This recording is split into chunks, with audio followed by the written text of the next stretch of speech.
Hello everybody, welcome back to the Vinyl Junkie Record Shop. My name is Mike. It has been a hot minute since I have done any content here on YouTube. This is always one of my favorite videos to make every year. Unfortunately, I'm extremely late to the party again to give you my year-end review or my favorite records or metal records that came out in 2024. But we're still in January of 2025, so I guess better late than never. So this year I'm doing things a little different. I haven't ranked these albums or given them any kind of value. I'm just going to show you pretty much everything that I bought. There's a lot of albums out there that I listen to. A lot of great records that are not going to be shown here or on a list per se, just because there's too much. There's too much to listen to and too much to categorize, and there's too much to invest in, honestly. So there are going to be some really good records that came out that I did listen to that I didn't buy. Had I bought them, I might have enjoyed them a little bit more, or if I'd have spent more time with them, I might have wanted to have get them. But anyway, I'm going to try to do this pretty quickly because I've got quite a bit to go through. So I'm going to show, I got one CD. I only bought one CD this year. This is one of the first albums to come out, and this is a really strong release. And this is from Portland, I believe they're from Portland, Oregon, somewhere out there. Kind of a sludge, death, doom metal band called Lord Dying. And you can see that there, and the album is, I forget what the album's called, Clandestine Transcendence. It's a concept album. I don't want to go into the whole story of it, but this is really good stuff. If you're a fan of like Baroness and Mastodon and that type of thing, Red Fang, you're going to like Lord Dying. There are a lot of different flavors in their music. There's some death metal, there's some doom, there's some traditional, there's some thrash. It's a lot of diversity in the vocal delivery. It's a really enjoyable album. It's not one of those albums that has individual songs that stand out per se, but when you listen to it as a whole, it's very exciting and interesting. Lots of peaks and valleys. It's a really good listen. So again, Lord Dying with the Clandestine Transcendence. Okay, now I'm just going to kind of go through these pretty quickly. I've got 20. I think that with that one included, I had like 20. Before I get started, I do in the background here, I don't know if you can see it real well, I wanted to show this because I bought this year. This is not really a metal album, but it is kind of, I wouldn't call it even extreme, but I want to showcase it because it's a local talent from Indianapolis area, and I had not heard of these guys. They did, back in the fall, they did a free concert at some kind of fall festival here in my hometown, in the suburbs of Indianapolis.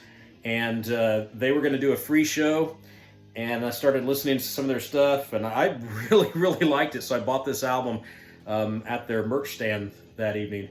These are, you can't see on the front, it's kind of a weird-looking cover there, but the band is called the Moon Goons, and they play a type of psych, prog, experimental, weird kind of stuff.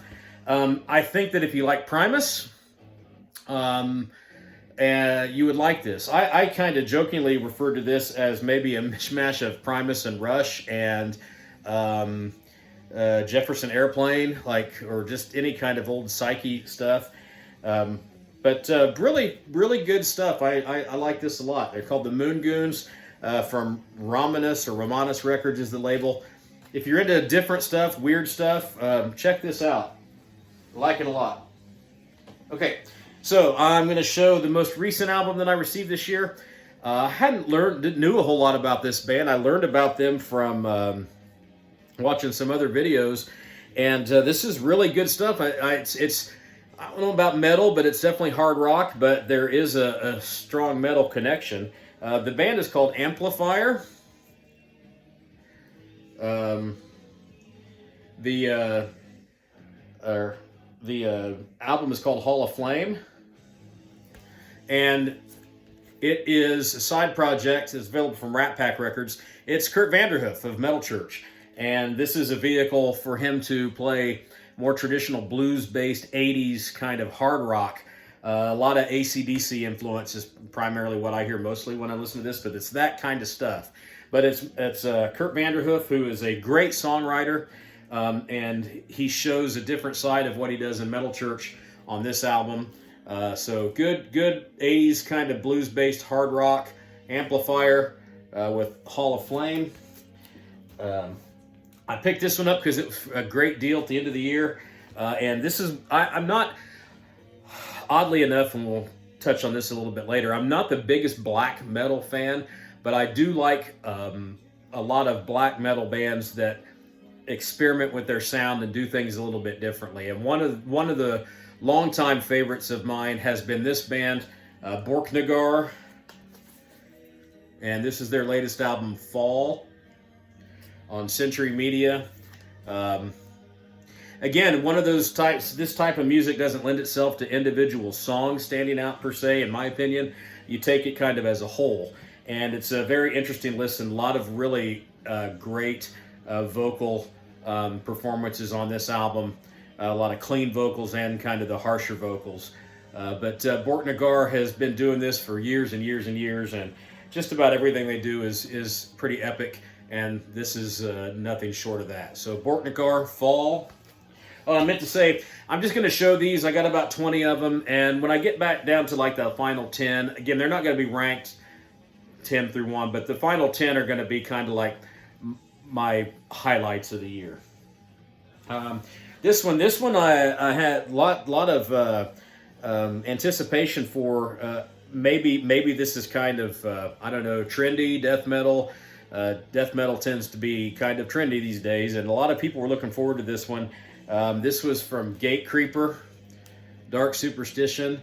I like this. I like this band. I don't love this album. I didn't think it was like all that amazing. It is good, but it didn't really like punch me in the face like it's had an impact on other listeners.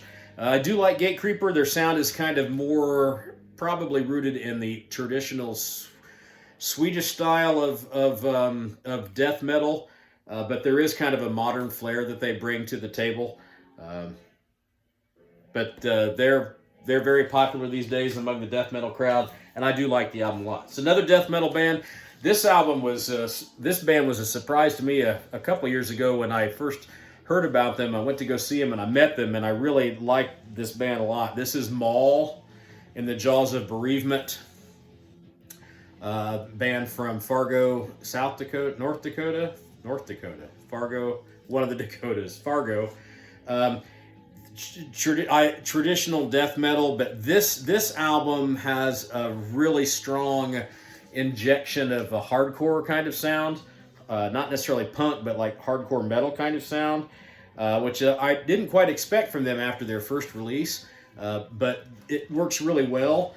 And like I said, these guys are really good dudes. This album is on 20 Buck Spin. Pretty popular metal label these days. But again, that's Maul with In the Jaws of Bereavement. Let's see what we got now. This is another band. Went to see these guys in concert. They were really great. Unfortunately, one of the guys was kind of sick. They didn't play a full set, but they sounded really great. This is Early Moods with The Sinner's Past. They are a kind of a modern doom metal band out of California. Doom is not my go-to genre most of the time, but these guys put together really great riffs, awesome vocals, good songwriting, and they're very entertaining. The only issue I have with this is you spend a lot of money on vinyl, and there's only like 7 songs on this. The CD's got like 10. So that's kind of a bummer that you can't get all the music that's available from a band in a vinyl pressing when the records are so expensive these days. But anyway, Early Moods, The Sinner's Past. If you're into Doom, if you like Black Sabbath, anything like that, you're going to like Early Moods. It's a little more death metal here. This is Funeral Sanctum? Funeral Sanctum from Witch Vomit. I'm not sure where these guys are from. They're an American death metal band, um, and I should have done my research. Another $20 spin release, but this is dirty, grimy death metal with some really pounding, thrashy breakdowns spread in here and there. There's a good groove element in this, but it's more kind of blackened death metal. If that's your thing, I would recommend the Witch Vomit. It's got some really good groovy tunes there. This album had some amazing riffs. If you're into Obituary, you'll like this. This band's been around a long time. They're from Japan. Death metal from Japan doesn't seem like to be a real common thing, but those around in the scene have been familiar with this band. This is Coffins with Sinister Oath. Big, chunky death metal, groovy riffs. Like I said, I think it's probably akin to, like, if you like Obituary and that style of death metal, you're going to really dig this. The opening track, BTCD. I'm not sure what that stands for. Anyway, big, like, steamrolling kind of death metal riffs that smash your face. Really good stuff, and that's pretty much what you get throughout this. Not real speedy. It's not real quick, fast death metal, but it's that kind of slower, big, monolithic kind of riffing that I enjoy. That's what I like about my death metal. All right, moving on. This was a release from a classic kind of U.S. metal band made a kind of a small impact back in the 80s, but one of their original members remains and has reformed the band. They're from New Jersey. This is Attacker with The God Particle. This might be one of my favorite album covers of the year. This came out on Cruz del Sur. Kind of classic, traditional wave of early American power metal. A lot of similarity here to fellow East Coastians, Overkill. There's a lot of musical similarities in the riffs and the songwriting. Bobby Lucas is the singer. Acquired taste. He does have some range as far as like power metal go, but his voice is kind of sometimes kind of shrieky, and the pitch of it is something that you do have to kind of get used to. But overall, I like it. But this is a really new modern example of that classic American power metal kind of sound. So I listened to this album a lot to decide if I wanted to invest in it, and every time I spun it, I really found myself enjoying it. So I thought, yeah, we'll pick it up. And it's again, I really like the album cover. It's one of my favorite covers of the year. Attacker, The God Particle. This one is an offshoot project from Ryan Waste from Municipal Waste. This is Bat with Under the Crooked Cross. Another one of my favorite album covers of the year. This album art is amazing. There's a band there. There's a trio. It's on Nuclear Blast. This is just kind of punky, thrashy, blackened, speed, classic metal. It's not breaking any ground, but it's fun. You can tell that this is something that these guys enjoy playing. It will really evoke a lot of memories of 80s metal when we were first hearing that kind of speedy, dirty kind of speed and riff centered stuff. Really, really good. I like it a lot. I think if you're into Motorhead, if you're into, clearly it's, Motorhead influenced most of these kind of blackened speed thrash bands that we're seeing today. But that's the kind of fare you're going to get here. A lot of good songwriting, a lot of good instrumentation, good playing. The vocals are entertaining. They're not super harsh that you can't really kind of understand what's going on, but it's a fun metal album. That's what I chalk this up to a fun metal album. If you like 80s metal in general, this is going to be something that's not super original, but it's fun and it'll get your head banging. Okay, moving on.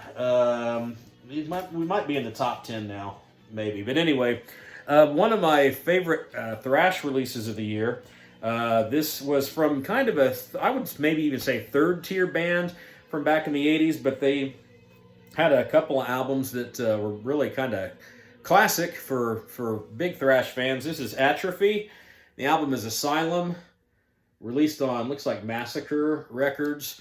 We've got one original member, I believe that being the vocalist. I don't know his name. I wish I had done more research. I should know some of these things. But this is really kind of groovy. I think it sounds more like Bay Area type thrash, very melodic, not super speedy, but you've got some really traditional metal riffs, thrash riffs, mid-pace things.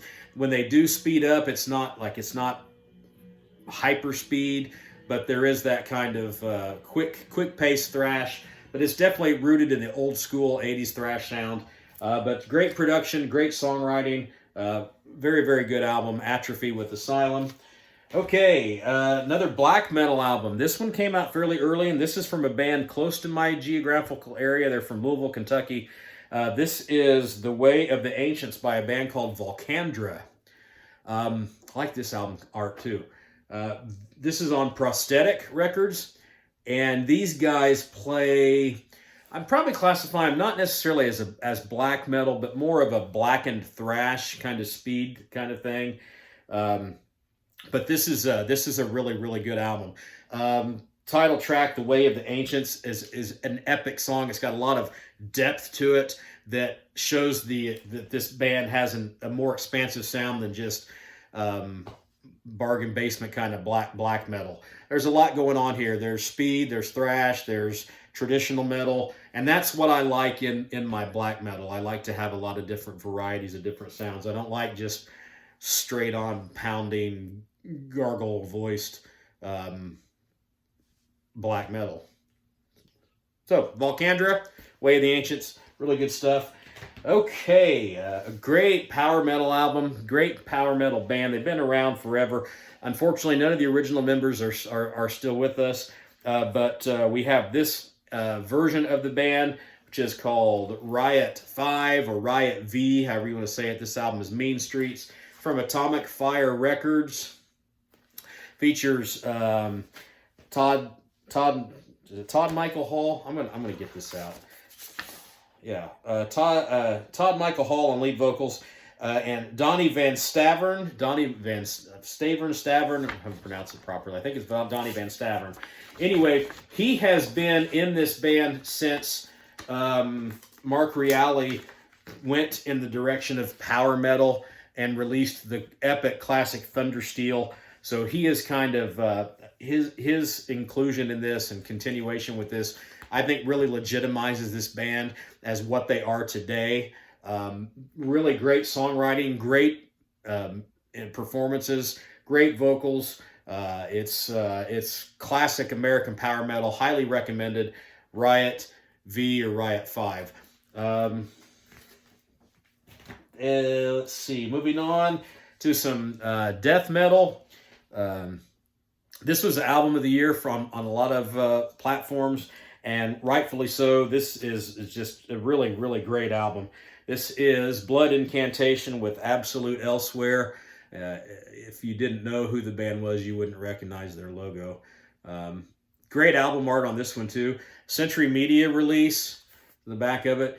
For those of you unfamiliar with this band, they've been around for a while, and they've been you get a lot of hype in the modern death metal scene. This album is, I'm not going to say it's groundbreaking or anything like that. It's just they basically took the elements of Pink Floyd, and that's really who Pink Floyd, and put it in death metal, and that's nothing that's been done before. Moonspell did it a few years ago and did it rather excellently. But Moonspell was not quite the variety of black or death metal that Blood Incantation is. But this is very technical. The instrumentation in this is absolutely great. It's tight sounding. The songs are very well written. There's basically, it's like two sides: the Stargate side 1, the Message side 2, and they're broken into like staves or something like that. They're not like individual songs, so it's kind of one of those albums. You're not going to get an individual song that kind of stands out, but when you listen to this thing as a whole, it's very engaging, very entertaining, and excellent music. Whether it's heavy music or whatever you want to, what kind of music you're a fan of. That kind of stuff. This is the kind of stuff that shows that metal is an art form that requires a lot of talent and a lot of imagination. Okay. One of the great, this is one of my most listened to albums of the year. And this is a modern death metal band, a trio out of California. This is Necrot with Lifeless Birth. Man, this thing is just Herculean. The death metal on this is modern death metal that melts your face and smashes your head. Giant riffs. Really good instrumentation. Songwriting is really great. The vocal delivery is such that it's death metal vocals at that kind of style, but you can understand what's going on for the most part. You've got choruses that are memorable, songs that are memorable. Drill the Skull is one of the more memorable death metal songs, individual songs that's come out in ages. But this is a really great record. And again, fantastic album art too. But this is probably my death metal record of the year. Necrot with Lifeless Birth. Okay, I want to showcase this band. We're going to cut a couple thrash albums here now. Good old thrash. This is a band I kind of was made aware of a couple of years ago. They played a show in town. I had not heard of them before, and I just absolutely fell in love with them the moment they hit the stage. It's Vicious Blade. The album is called Relentless Force. They're a kind of a modern blackened thrash type band out of Pittsburgh, female fronted. I'm struggling to. I used to know her name off the top of my head, but anyway, she's got a very unique vocal style, and at times she has that kind of a blackened thrash sound, but she also has kind of this hardcore punk nuance to some of her vocals. And if I had one complaint about this album, I would like to see a little more of that diversity show up throughout the songs. There's a couple of songs where that style of vocal is prominent, and I'd like to see a little bit more of that. But absolute great tunes on here. It's a quick listen. It's like it's like 35 minutes, so it's kind of got that. There's a lot of early Slayer influence on here. This album kind of hits you like Rain and Blood does. It comes in, kicks your ass, and then gets out. It doesn't overstay itself. But Vicious Blade, if you've not heard of them and you like traditional thrash with big riffs, good songwriting, harsh memorable vocal delivery, Vicious Blade, check them out. I don't think you'll be disappointed. Okay, one of my favorite modern thrash bands. They're from Indiana. I love these guys. This is Wraith, their newest release, Fueled by Fear. They got signed to Prosthetic this year. They can kind of fall into that category of like that modern blackened thrash speed type of sound. But I think that Wraith is a little more expansive. My thing about Wraith is when I remember how I felt when I heard Kill 'Em All for the first time, and those big meaty guitar riffs and those memorable songs, and that different kind of guitar sound that was heavier than everything else that was coming out, but still somewhat melodic and memorable. That's kind of how I categorize a lot of Wraith tunes. They've got fantastic riffs, great songwriting, vocal delivery keeps improving with each release. But this band is tight. They write great songs, and they're fantastic live. If you've never checked out Wraith and you like typical traditional thrash metal, check them out. You won't be disappointed. So Wraith with Fueled by Fire, fantastic record. And then the last three I'm going to show are just kind of, they're veteran acts. We've showed some new, showed some other classic, but these three albums here were just absolute stunners all year, and I've seen all three of them on a lot of year-end lists. There's not much to say about this one. I mean, it's Judas Priest with Invincible Shield. Fantastic album, great songs. For these guys to be able to produce an album of this quality at this stage in the game is just short of amazing. I will say this. You're not ever going to convince me that Andy Sneap is not more involved in the songwriting and playing on this album. I want to believe that Glenn Tipton and Richie Faulkner did all the guitars. I want to believe that Glenn Tipton was highly involved in this. But just, either way, it doesn't matter because Andy Sneap is a great modern metal guy. And I think he has a great fit with the band. But whoever plays or writes on this, it's absolutely fantastic. The guitar work is stunning. The riffs are great. The production is great. The songwriting is great. Rob Halford, the metal god, his vocals are absolutely nothing short of stellar on this. He sounds amazing at his age and stage in life. Again, whether the studio helps enhance that or not, who cares? It's great. It's amazing to hear Judas Priest continue to put out albums of this quality at the late state of their career that they are. Another new wave of traditional heavy metal band that I think what's unique about this band is that it's still their original lineup from their first album that they released. This is Satan with Songs in Crimson. Satan released Earth Infernal a couple years ago. That was my album of the year. This could easily be my album of the year again. I like everything that this band does. I think that their music is very entertaining, and there are a lot of peaks and valleys in their songs. You put this on, and it's a journey from track one to the end. Really great songwriting, great performances. And the thing about this album, it's just a little unique, is the guitar sound is kind of clean. It's not real harsh or that you get in traditional metal guitar sound. So that adds kind of an element of just 70s, not necessarily prog, but that Jethro Tull, Wishbone Ash kind of element into their sound that makes it kind of very unique. I mean, they don't sound like anyone else. And this album is another stunning example of their songwriting and their chops. Nothing this band does is bad. So Satan, Songs in Crimson. And I'm going to show this one just kind of to highlight, top things off. A band I've been listening to since I was 8, 9, 10 years old. Again, to see them performing at this level this late in the game is so awesome. But this is Saxon with Hellfire and Damnation. This is one of the first albums that came out this year. There's the current lineup. This album, it's not breaking any ground. It's not reinventing the wheel, but when you listen to it, to me, it invokes that classic sound of what an album is. Individual songs that stand out, that are held together in a album form that makes the overall experience a great listen. Opening track, Hellfire Damnation, got some kind of modern speedy sound, a little not quite speed metal, but it's a quicker song.